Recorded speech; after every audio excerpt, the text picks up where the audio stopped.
শরীয়তপুরে বেড়েই চলেছে অপরাধ। ঠুনকো ঘটনাকে কেন্দ্র করে খুনের মতো ঘটনা ঘটেই চলেছে। গত ৮ মাসে খুন হয়েছে ২৬টি। এ নিয়ে এলাকায় ছড়িয়ে পড়েছে আতঙ্ক।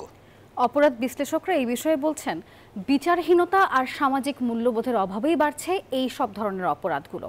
আর প্রত্যেকটি ঘটনাকে গুরুত্ব দিয়ে তদন্ত চলছে বলে জানিয়েছে আইন শৃঙ্খলা রক্ষাকারী বাহিনী।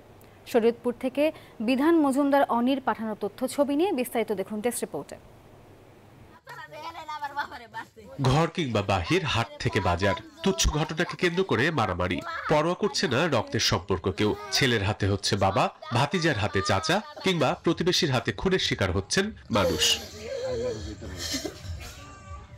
গত জানুয়ারি থেকে আগস্ট এই ৮ মাসে শরীয়তপুরে খুন হয়েছে ২৬টি। এর মধ্যে এলাকায় আধিপত্য বিস্তার নিয়ে খুন হয়েছে ৫টি, পারিবারিক কলহের জেরে ৭টি, জমি সংক্রান্ত বিরোধের জেরে ৩টি, আর্থিক লেনদেনের ঘটনায় ৩টি ও অন্যান্য ঘটনায় ৮টি খুন হয়েছে। এই ২৬টি খুনের ঘটনায় এখন পর্যন্ত আদালতে পুলিশের অভিযোগপত্র দাখিল হয়েছে ৪টি, চূড়ান্ত প্রতিবেদন দাখিল হয়েছে ২টি, আর তদন্ত চলছে ২০টি মামলার। এলাকাবাসী বলছে, আকস্মিক হারে খুনের ঘটনা বেড়ে যাওয়ায় উদ্বেগ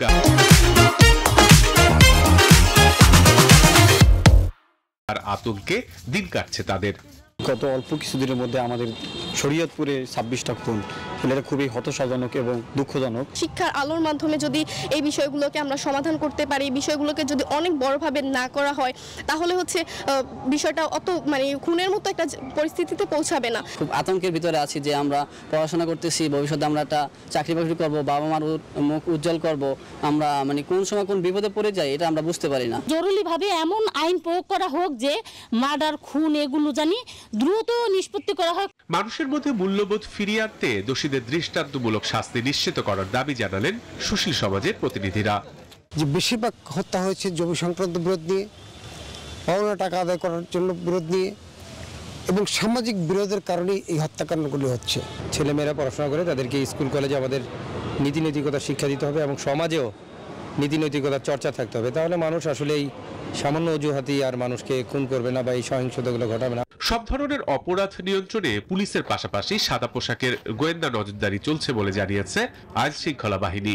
২৬টি মামলা, এই মামলাগুলোর ভিতরে বেশিরভাগ মামলায় ইতিমধ্যে আমরা বিজ্ঞ আদালতে পুলিশ রিপোর্ট দাখিল করেছি এবং যে মামলাগুলো অবশিষ্ট আছে সেগুলো আমরা অচিরেই আদালতে অভিযোগপত্র দাখিল করব।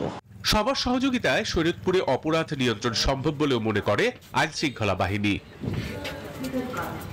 Desk report, news 24।